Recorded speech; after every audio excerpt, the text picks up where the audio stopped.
अब हम आते हैं सोशल एक्शन पे। Social action theory, this is very important work of weber, जो उन्होंने अपने स्टडी इकोनॉमी एंड सोसाइटी में दिया है। इकोनॉमी एंड सोसाइटी सबसे पहले 1920s में पब्लिश हुई थी और उसके बाद में 1978 में।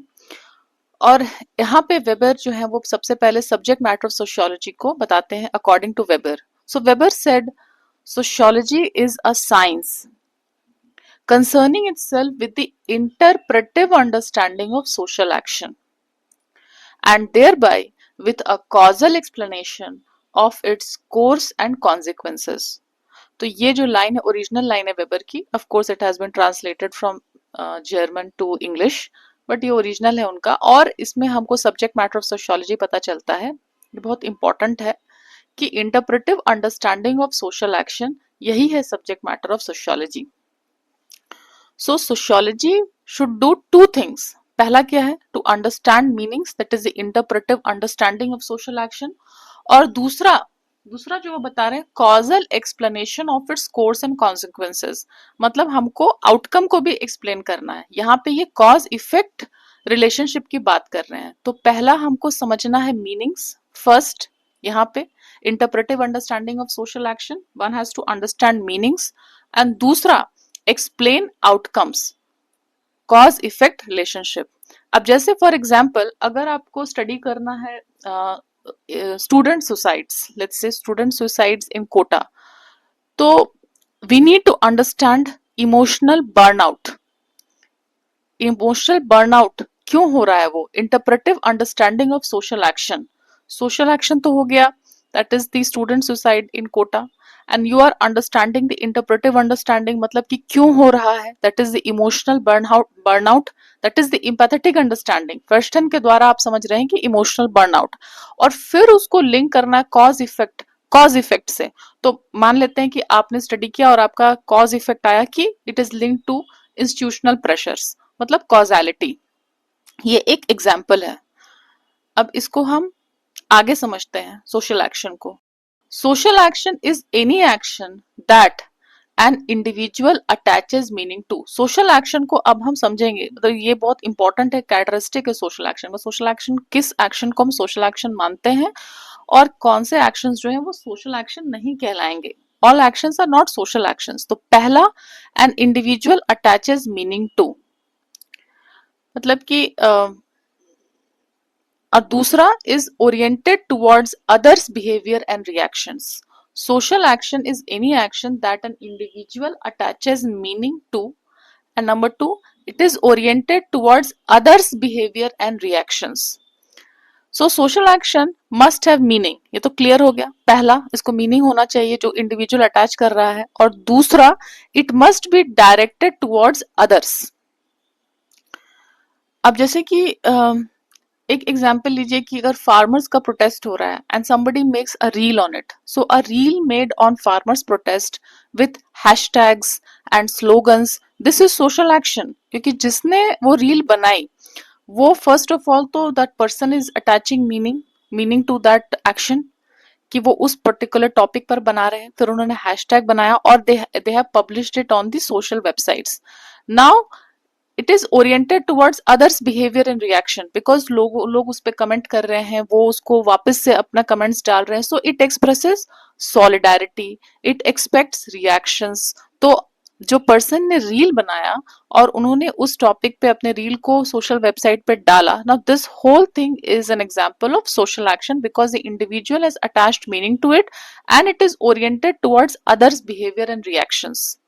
लेकिन सभी एक्शन सोशल एक्शन नहीं होते हैं, नॉट सोशल एक्शन, ये भी हम लोग को समझना है। कौन सोशल एक्शन नहीं है? For example, involuntary cries of pain, accidental collision of bikes. ना ये जो चीजें हैं, these are not result of conscious thought process. सोच के, जैसे यहाँ पे रील बहुत सोच समझ के प्रीमेडिटेटेड बनाया, हमने डिसाइड किया कि हम इस रील को बनाएंगे, उसको डालेंगे।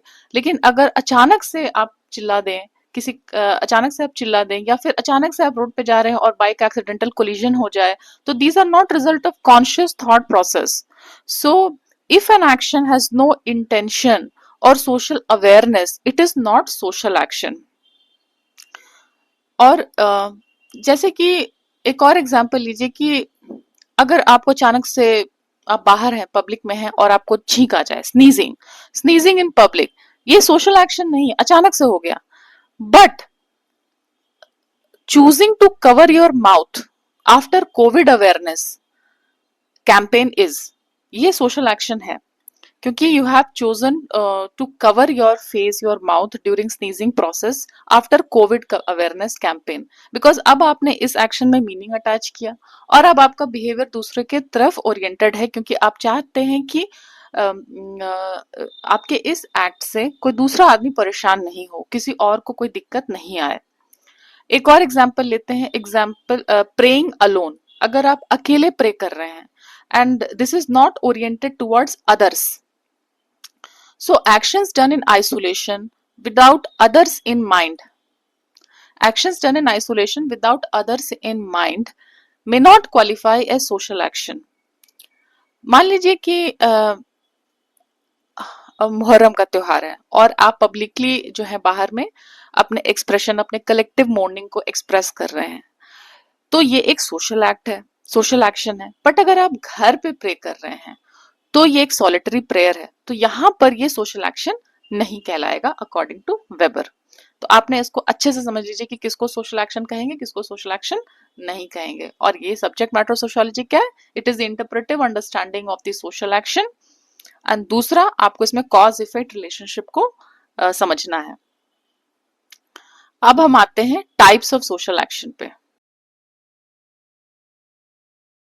अब हम देखेंगे टाइप्स ऑफ सोशल एक्शन. अभी हमने सोशल एक्शन क्या होता है इसको अच्छे से समझा. अब हम समझेंगे टाइप्स ऑफ सोशल एक्शन, और ये बहुत इम्पॉर्टेंट टॉपिक है और सिलेबस से डायरेक्टली भी आप देखिएगा वेबर के सिलेबस में दिया हुआ है एकदम स्ट्रेट अवे कि सोशल एक्शन. और ये भी मैंने ब्लू बुक्स से पे बेस्ड है, ये पेज नंबर 972 पे आप देख सकते हैं. और बाद में जब आप ब्यूरोक्रेसी, ऑर्गेनाइजेशन, इन सभी कॉन्सेप्ट्स को पढ़िएगा पॉलिटिकल सिस्टम के अंतर्गत, तो वहां पे ये वेबर का सोशल एक्शन यूज किया जाता है ब्यूरोक्रेसी को समझाने के लिए. और अभी के लिए हम इसको फिलहाल देखते हैं टाइप्स ऑफ सोशल एक्शन. तो वेबर ने क्या बताया? Weber argued that all human action is directed by meanings. अब ये जो मीनिंग का वर्ड है, जब हम इंटरप्रेटिव अप्रोच पढ़ते हैं तो ये बार बार मीनिंग, मोटिव्स रिपीट होता है, आई नो, लेकिन यहाँ पे ये इंग्लिश वर्ड की तरह यूज नहीं हो रहा है, ये सोशियोलॉजिकल कॉन्सेप्ट की तरह यूज हो रहा है, इसीलिए ये बार बार आएगा. फॉर एग्जाम्पल मान लीजिए आप मैथ्स में ज्योमेट्री पढ़ रहे हैं तो एंगल वर्ड तो बार बार आएगा बिकॉज फंडामेंटल कॉन्सेप्ट है वो. तो उसी तरह से यहाँ पे मीनिंग्स जो है यहाँ पे आपको देखना है. So Weber emphasized that actions are not random or mechanical. They carry meaning, often shaped by culture or by intention. अब जैसे कि एक एग्जांपल लीजिए, अभी इलेक्शन का टाइम आ गया है, तो posting a selfie with inked finger, जब हम वोट दे देते हैं तो बहुत सारे लोग आजकल सोशल मीडिया पे अपने फोटोज डालते हैं with symbolizing that they have voted. So with the inked finger on election day, this is not a personal photo. It symbolizes, it has some meaning attached to it. That is symbol, a meaning of responsible citizenship, civic pride. ये इसके पीछे छिपा हुआ है. So thus, in order to understand and explain an action, the meanings and motives that lie behind it must be appreciated. इसको, उसके पीछे का मीनिंग, मोटिव हमको समझना बहुत जरूरी है. Weber identified various types of action that are distinguished by the meanings on which they are based. तो ये जो मीनिंग हमने यहाँ पे समझा, तो उसको भी वेबर ने अलग अलग टाइप्स में डिवाइड किया है और उस बेसिस पे हम सोशल एक्शन को क्लासिफाई करते हैं कि सबके पीछे कौन सा मीनिंग छिपा हुआ है. So Weber categorized social action based on what kind of meaning the actor attaches to them. तो उसके बेसिस पे, इस मीनिंग के बेसिस पे 4 टाइप्स ऑफ सोशल एक्शन है. पहला है आपका अफेक्टिव और emotional action. This stems from an individual's emotional state of mind. For example, loss of temper, verbal abuse, physical violence. So these are the actions which are driven by feelings. This is not based on logic or on any tradition. जैसे कि कोई viral video, a viral video showing a passenger slapping an airline staff. इस तरह का viral video देखते होंगे कि जिसमें किसी एयरलाइन स्टाफ को गुस्से में किसी पैसेंजर ने मिसबिहेव किया on flight delay, let's say. सो ये एक इमोशनल आउटबर्स्ट है। यहाँ पे कुछ प्लान नहीं किया गया था, कोई रैशनैलिटी लॉजिक नहीं है। This is an emotional action stemming from temper, verbal abuse, physical violence. तो ये एक इमोशनल एक्शन, इसके पीछे का छिपा मीनिंग क्या है? मीनिंग है हमारा फीलिंग। फिर हम आते हैं ट्रेडिशनल एक्शन पे। Now traditional action is based on established customs and long standing beliefs. Individuals act in a certain way because of ingrained habit. They have no real awareness of why they do something. ये जो इनके actions है, they have simply become second nature. ये traditional action है, long standing belief के basis पे है। अब जैसे अगर हम अपने बड़ों के सामने उपस्थित होते हैं तो doing प्रणाम, नमस्कार to elders in Indian society is second nature and it needs no prompting।